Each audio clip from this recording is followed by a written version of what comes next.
Hi friends, welcome back to channel. நீங்கள் பார்ப்பது Suji baby video. இன்றைக்கி எதை பற்றின வீடியோ அப்படின்னா, ஒன்றும் இல்லைங்க. சுஜி வந்து ஸ்கூலுக்கு போயிருக்கா. அவள் வர்றதுக்குள்ளே அவளுக்கு வந்து நான் சாப்பாடு ரெடி பண்ணி வச்சுருக்கணும். ஏன்னா மகிழ் வந்து இப்போ தூங்கிட்டு இருக்கான். வந்தோடனே வந்து முதல் வேலை மகிழை வந்து எழுப்பி விட்றது தான் அவளோட முதல் வேலை இருக்கும். ஸோ வந்து நான் என் வேலை எல்லாத்தையும் முடிச்சுட்டா அவள் கூட நான் வந்து டைம் ஸ்பெண்ட் பண்ண முடியும். ஸோ அதனால் வந்து இன்றைக்கி நான் என்ன செய்கிறேங்கிறத வந்து நான் உங்களுக்கு காட்டுறேன். இன்றைக்கி வந்து கீரை குழம்பு வைக்க போகிறேன். அது வந்து அவங்க அப்பாவுக்கு பிடிக்கும், சுஜிக்கு பிடிக்காது. பட் அடுத்த 2 விஷயம் வந்து சுஜிக்கு ரொம்ப பிடிக்கும். அது வந்து அவளுக்கு வந்து நான் செய்ய போகிறேன். இன்றைக்கி என்ன செய்ய போகிறேங்கிறத வீடியோக்குள்ளே போய் பார்க்கலாம். ஓகே, வீடியோ ஸ்டார்ட் பண்ணலாம். இதில் வந்து நான் வந்து பாசிப்பருப்பும் துவரம் பருப்பும் கழுவி நான் வந்து வச்சுருக்கேன்.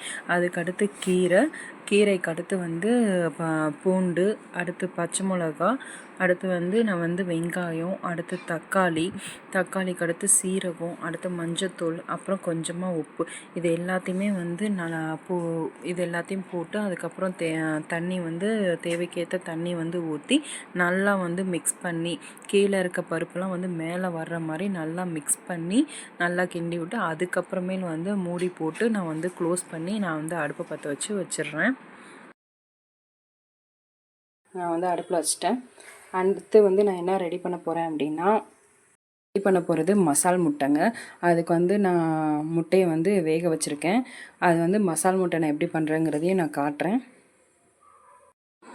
இதில் வந்து மசால் முட்டை எப்படி பண்ணுறதுன்னா, கொஞ்சமாக உப்பும் அடுத்து வந்து மிளகாத்தூளும் வந்து போட்டு நல்லா வந்து கொஞ்சம் தண்ணி ஊற்றி, ரொம்ப தண்ணியாகவும் இல்லாமல் ரொம்ப கெட்டியாகவும் இல்லாமல் நார்மல் பதத்துக்கு வச்சு இந்த மீன் வறுக்கிற மாதிரி வந்து கொஞ்சம் மிக்ஸ் பண்ணி வச்சு அதில் வந்து இந்த நான் ஏற்கனவே அவிச்சு வச்ச முட்டையை வந்து மிக்ஸ் பண்ணி நல்லா எல்லாத்தையும் இது பண்ணி கொஞ்சம் ஒரு 2 நிமிஷம் வந்து அப்படியே ஊற வச்சிடணும்.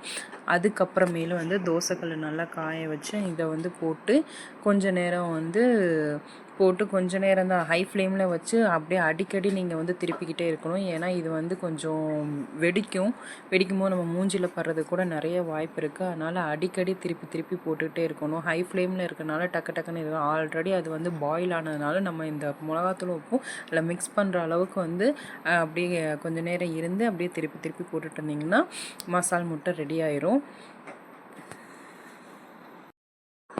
அதுக்கப்புறம் விசில் வந்துருச்சு. கீரையை வந்து தண்ணியை வந்து தனியாக ஃபில்ட்ரு பண்ணிவிட்டு அப்புறம் மிச்சம் இருக்க கீரையை வந்து நல்லா மத்து வச்சு அப்புறம் வந்து கடைஞ்சிட்டிங்கன்னா அதுக்கப்புறம் நான் எண்ணெய் காய வச்சு அப்புறம் கடுகும் கொஞ்சம் லைட்டாக சீரகம் போடுறதா இருந்தால் போட்டுக்கலாம். போட்டு காஞ்ச மிளகா பெருங்காயத்தூள் போட்டு இந்த கீரை எடுத்து ஊற்றினா கீரை குழம்பு ரெடி. போட்டு காஞ்ச மிளகா போட்டு தாளிச்சிட்டேன். கீரை குழம்பு வந்து ரெடி. பார்த்துக்கோங்க, கீரை குழம்பு ரெடி.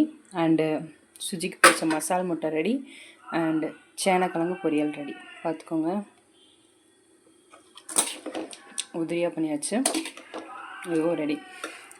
வேலை முடிஞ்சிச்சு. இன்னும் சாப்பாடு மட்டும்தான் வைக்கணும். அரிசி ஊற வச்சுருக்கனால அது ஒரு அரை மணி நேரத்தில் வந்து சட்டியில் வச்சு பொங்கி எடுத்துடுவேன். ஓகே, பாய். இதுதான் சுஜி வர்றதுக்குள்ளே நான் செஞ்சு முடிச்சிட்டேங்க. இனி சுஜி வந்ததுக்கு முன்னாடி என்ன ரியாக்ஷன் பார்த்துக்கலாம். உனக்கு பிடிச்சது நான் வந்து இன்றைக்கி செஞ்சு வச்சுருக்கேன். அது உனக்கு பார்த்தோன்னே ஹாப்பியாக இருக்கேன்னு பார்ப்போமா? ஓகே, என்னது இது? யாருக்கு பிடிக்கும்? உனக்கு பிடிக்குமா? ரெண்டுமே பிடிச்சிருக்கா? சாப்பிட்றியா? எது? மசால் முட்டையா? சேனக்கிழங்கு சாப்பிட்றியா? சரி, ஓகே. சேனக்கிழங்கு வந்து நான் செஞ்சுருக்கேன். ஆனால் அது வந்து நான் வீடியோ எடுக்கலை. டக்குன்னு செஞ்சதுனால நான் வந்து வீடியோ எடுக்கலை. சரி, ஓகே. சரி. ஹாப்பியா? ஓகே. வீடியோ பிடிச்சிருந்துச்சுன்னா லைக் பண்ணுங்கள், ஷேர் பண்ணுங்கள், கமெண்ட் பண்ணுங்கள், முக்கியமாக சப்ஸ்கிரைப் பண்ணுங்கள். நான் செஞ்ச மாதிரி எத்தனை பேர் வந்து நானும் இப்படி தான் பண்ணுவேன் அப்படின்னு நினச்சிங்கன்னா கமெண்ட் பண்ணுங்கள். ஓகே, பாய்.